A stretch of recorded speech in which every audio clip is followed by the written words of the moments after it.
નમસ્કાર વિદ્યાર્થી મિત્રો, મારી યુટ્યુબ ચેનલ સંજય પટેલમાં આપ સૌનું હાર્દિક સ્વાગત છે. મિત્રો, આજના વિડીયોની અંદર આપણે ધોરણ 8 વિષય છે વિજ્ઞાન, જેનો પાઠ 1 જેનું નામ છે પાક ઉત્પાદન અને વ્યવસ્થાપન. આ પાઠના સ્વાધ્યાયન પોથીના પ્રશ્નો અને તેના જવાબો વિશે શીખવાના છીએ. વિદ્યાર્થી મિત્રો, જો તમે મારી ચેનલમાં નવા હોય તો મારી ચેનલને જરૂરથી સબસ્ક્રાઇબ કરો. વિડીયો સારો લાગે તો લાઇક કરો, શેર કરો અને બેલ નોટિફિકેશન ઓન કરો, જેથી મારા આગળના નવા વિડીયો પણ આપને મળતા રહે. તેમજ વિદ્યાર્થી મિત્રો, આ પાઠની પીડીએફ જોવા માટે પ્લે સ્ટોરમાં જઈ અમારી એપ્લિકેશન વિશ્વગુરુ STD 1-12 ગુજરાતી ડાઉનલોડ કરી તમારા મોબાઈલમાં ઇન્સ્ટોલ કરો. જે તમે શરૂ કરશો તો તમને આ પ્રકારે જોવા મળશે, જેમાં સ્વઅધ્યયન પોથીની અંદર ધોરણ બતાવશે, ધોરણ પસંદ કરશો એટલે વિષય બતાવશે, વિષય પસંદ કરશો એટલે પાઠનું નામ બતાવશે. જેમાં તમે વિડીયો ઉપર ક્લિક કરશો તો વિડીયો જોવા મળશે અને PDF ઉપર ક્લિક કરશો તો PDF જોવા મળશે. તો આશા રાખો અમારી એપ્લિકેશન આપ સૌને ગમશે. જરૂર ડાઉનલોડ કરજો, જે એકદમ ફ્રી છે. કોઈ પણ પ્રકારના ચાર્જ વગર તમે વિડીયો અને PDF જોઈ શકશો. તો ચાલો મિત્રો, હવે આપણે શરૂ કરીએ પાઠ 1 પાક ઉત્પાદન અને વ્યવસ્થાપન. પ્રશ્ન 1, સાચો વિકલ્પ પસંદ કરો. જેમાં પહેલામાં જવાબ આવશે B, ફક્ત 2 સાચું છે. ત્યાર પછી બીજો છે તેની અંદર જવાબ આવશે D, તે સ્થાયી ખેતી કરતો હતો. ત્રીજામાં જવાબ આવશે C, સીડ ડ્રીલ. ચોથામાં જવાબ આવશે B, છાણિયું ખાતર. પાંચમામાં જવાબ આવશે B, પ્રાકૃતિક વનસ્પતિ. ત્યાર પછી છઠ્ઠાની અંદર જવાબ આવશે A, ટપક પદ્ધતિ. સાતમામાં જવાબ આવશે B, અનાજ વિતરણ. ત્યાર પછી આઠમો વૈકલ્પિક પ્રશ્ન છે, તેમાં જવાબ આવશે D, ભેજવાળી જગ્યામાં. નવમામાં જવાબ આવશે C, આ પદ્ધતિમાં પાણીનો વ્યય થાય છે. દસમામાં જવાબ આવશે D, જમીનને તૈયાર કરવી, રોપણી, સિંચાઈ અને લણણી. ત્યાર પછી મને ઓળખો, જેમાં પહેલામાં આવશે રાઇઝોબિયમ, બીજામાં આવશે 2,4-D અને ચોથામાં આવશે સમાર. ત્યાર પછીના પ્રશ્નમાં ખરા ખોટા જણાવો. જેમાં પહેલું વિધાન છે તે ખરું આવશે, બીજું વિધાન ખોટું આવશે, ત્રીજું વિધાન ખરું આવશે, ચોથું વિધાન ખોટું આવશે, પાંચમું વિધાન ખરું આવશે. ત્યાર પછી ટૂંકમાં જવાબ આપો. જેમાં પહેલું, NPK ખાતરમાં કયા કયા પોષક તત્વો હોય છે? તો NPK જેવા રાસાયણિક ખાતરમાં મુખ્યત્વે N એટલે નાઇટ્રોજન, P એટલે ફોસ્ફરસ તથા K એટલે પોટેશિયમ જેવા પોષક દ્રવ્યો હોય છે. બીજું, હળ, ખરપિયો અને દાંતી જેવા ઓજારોનો ઉપયોગ જણાવો. તો હળ, પ્રાચીન સમયથી હળનો ઉપયોગ ભૂમિમાં ખેડાણ, પાકમાં ખાતર ભેળવવા, નીંદણ દૂર કરવા તથા માટી ઉપર નીચે કરવા થાય છે. ખરપિયો નીંદણને દૂર કરવા, જમીનને પોચી કરવા વપરાય છે. અને દાંતી જમીનની ખેડ કરવા વપરાય છે. ત્યાર પછીનો ત્રીજો પ્રશ્ન, સિંચાઈ એટલે શું? પાકમાં સિંચાઈનું મહત્વ સમજાવો. તો નિયમિતપણે ખેતરમાં પાણી પૂરું પાડવાની ક્રિયાને સિંચાઈ કહે છે. વનસ્પતિની વૃદ્ધિ અને વિકાસ માટે પાણીનું વિશેષ મહત્વ છે, કેમ કે વનસ્પતિમાં લગભગ 90% પાણી હોય છે. માટે પાણી આવશ્યક છે, કેમ કે બીજનું અંકુરણ કે વિકાસ પાણી વગર થતો નથી. ત્યાર પછી ચોથું છે, જંતુનાશક દવાઓનો છંટકાવ કરતી વખતે કઈ બાબતો ધ્યાનમાં રાખવી જોઈએ? તો જંતુનાશક દવાનો છંટકાવ કરી વખતે ખેડૂતે પોતાના સ્વાસ્થ્યનું ધ્યાન રાખવું જોઈએ. જેના માટે દવાઓ છાંટતી વખતે મોં તથા નાક પર કપડું ઢાંકી દેવું જોઈએ. કંઈ જ ખાવું ન જોઈએ. દવા શરીરના સીધા સંપર્કમાં ન આવે તેનું ધ્યાન રાખવું જોઈએ. ત્યાર પછીનો પ્રશ્ન પાંચમો, શિરીષભાઈના ખેતરમાં પાકની સાથે બિનજરૂરી વનસ્પતિ ઉગી નીકળે છે, તેને દૂર કરવા શું કરવું જોઈએ? તો શિરીષભાઈના ખેતરમાં બિનજરૂરી ઉગી નીકળેલી વનસ્પતિને નીંદણ કહે છે. નીંદણ દૂર કરવા નીંદણનાશક દવાઓનો છંટકાવ કરી શકાય. ખેડની મદદથી દૂર કરી શકાય, ખુરપીની મદદથી દૂર કરી શકાય, હાથમાંથી કાપી અથવા મૂળમાંથી ઉપાડીને દૂર કરી શકાય. ત્યાર પછીનો પ્રશ્ન 6, તમારા ઘરમાં અનાજનો સંગ્રહ કઈ કઈ રીતે કરવામાં આવે છે? તો અમારા ઘરમાં લોખંડના પીપ અથવા સ્ટીલના મોટા મોટા પીપ અથવા ડબ્બામાં લીમડાના પર્ણો મૂકીને અનાજનો સંગ્રહ કરવામાં આવે છે. સાતમું, 2 છોડ વચ્ચે યોગ્ય અંતર હોવું આવશ્યક છે, સમજાવો. તો 2 છોડ વચ્ચે યોગ્ય અંતર રાખવું જરૂરી છે, જેથી દરેક છોડ પોતાની આસપાસની માટીમાંથી યોગ્ય માત્રામાં પાણી તથા ખનિજ દ્રવ્ય મેળવી પોતાનો વૃદ્ધિ અને વિકાસ પોતાની પૂર્ણ ક્ષમતાથી કરી શકે. ત્યાર પછી તફાવત આપો, જેમાં પહેલો તફાવત છે રવિ પાક અને ખરીફ પાક. તો શિયાળા દરમિયાન ઉગાડવામાં આવતા પાકને રવિ પાક કહે છે, દાખલા તરીકે ઘઉં અને ચણા. જ્યારે ચોમાસા દરમિયાન ઉગાડવામાં આવતા પાકને ખરીફ પાક કહે છે, દાખલા તરીકે મગફળી અને સોયાબીન. ત્યાર પછી ફુવારા પદ્ધતિ અને ટપક પદ્ધતિનો તફાવત.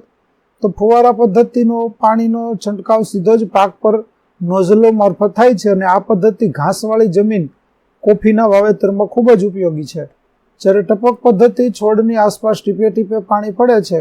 આ પદ્ધતિ ફળાવ વનસ્પતિ બગીચાને પાણી આપવાની સર્વોત્તમ પદ્ધતિ છે. ત્યાર પછી પ્રશ્ન 6, બીજમાંથી ક્ષતિયુક્ત બીજ અલગ કરવાની પ્રવૃત્તિનું વર્ણન કરો. તો પદ્ધતિ 1, બીકર લઈને તેમાં પાણી અડધું ભરી દો. તેમાં 1 મુઠ્ઠી ભરીને ઘઉંના દાણા નાખો અને તેને બરાબર હલાવો. કેટલોક સમય રાહ જુઓ. અવલોકન કરતા અમુક બીજ પાણી પર તરશે, અમુક ડૂબશે.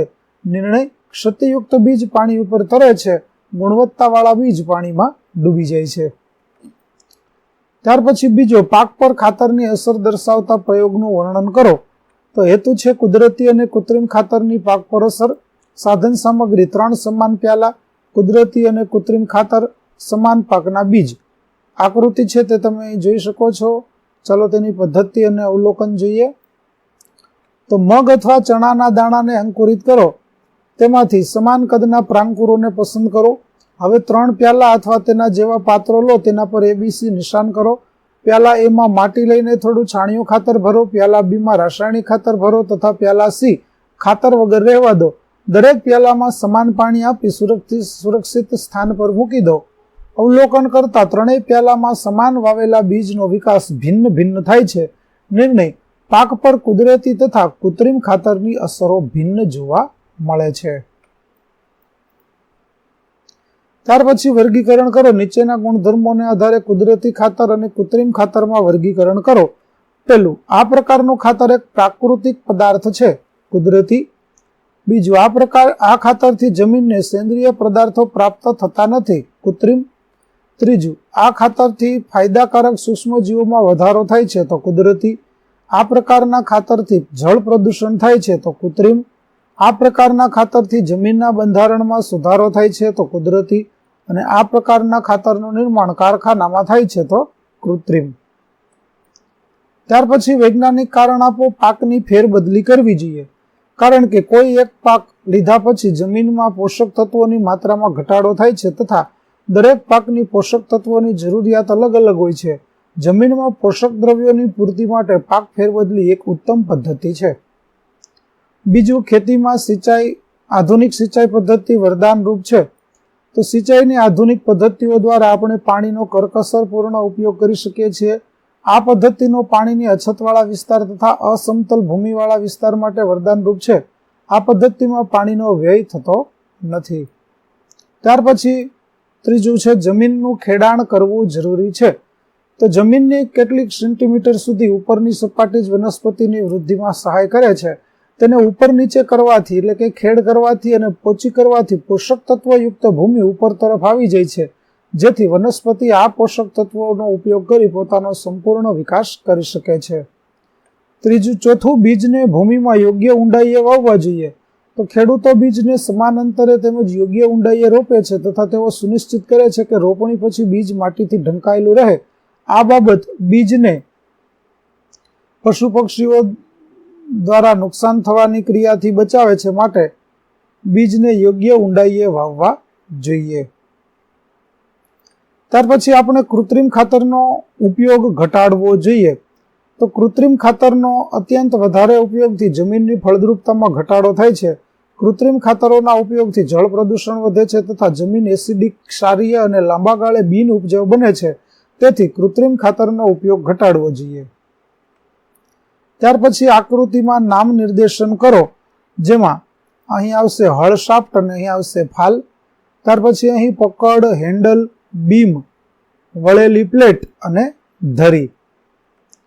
ત્યાર પછી નીચે ચિત્ર જોઈ અને સિંચાઈ પદ્ધતિનું નામ લખો, જેમાં પહેલી પદ્ધતિ છે મોટ, બીજી છે ચેઇન પંપ, ત્રીજી છે ઢેકલી અને ચોથી છે રહેટ.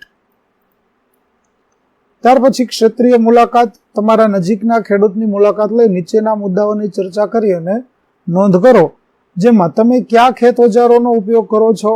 તો હળ, વાવણીઓ, દાતરડું, ખરપિયો. તમે કયા પાકની રોપણી કરો છો? તો કે ઘઉં, ચણા, બાજરી, મકાઈ. તમે પાકને કયું ખાતર આપો છો? તો બધા પાકમાં છાણિયું ખાતર.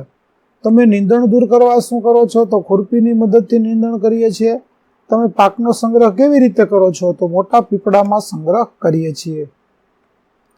ત્યાર પછી સિંચાઈના સ્ત્રોતના આધારે જોડકા જોડો, જેમાં પહેલાની સામે આવશે બી, બીજાની સામે આવશે ડી, ત્રીજાની સામે આવશે એ, ચોથાની સામે આવશે એફ અને પાંચમાની સામે આવશે સી, છઠ્ઠાની સામે આવશે ઈ. ત્યાર પછી ફકરો વાંચી પ્રશ્નોના જવાબો આપવાના છે. તો ચાલો આપણે જોઈએ પહેલો પ્રશ્ન.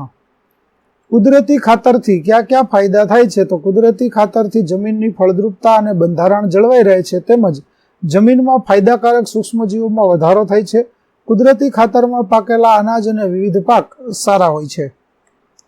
ત્યાર પછી નીરુના ઘરના શાકભાજી અને અનાજમાં મીઠાશ શા માટે વધારે હતી? કેમ કે નીરુના પિતાજી કૃત્રિમ ખાતરને બદલે કુદરતી એટલે કે છાણિયા ખાતરનો ઉપયોગ કરી અનાજ શાકભાજી પકવતા હતા, માટે તેની મીઠાશ વધારે હતી.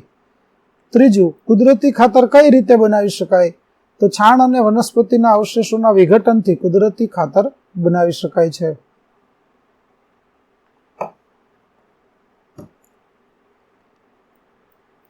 વિદ્યાર્થી મિત્રો, અહીં આપણું પાઠ 1 પાક ઉત્પાદન અને વ્યવસ્થાપનના સ્વાધ્યાયન પોથીના પ્રશ્નો અને તેના જવાબો પૂરા થાય છે.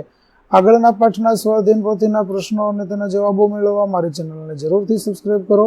તેમજ પીડીએફ જોવા માટે પ્લે સ્ટોરમાંથી અમારી એપ્લિકેશન વિશ્વગુરુ STDF થી 12 ગુજરાતી ડાઉનલોડ કરી તમારા મોબાઈલમાં ઇન્સ્ટોલ કરો. તો ફરી મળીશું નવા વિડીયો સાથે. ત્યાં સુધી આવજો.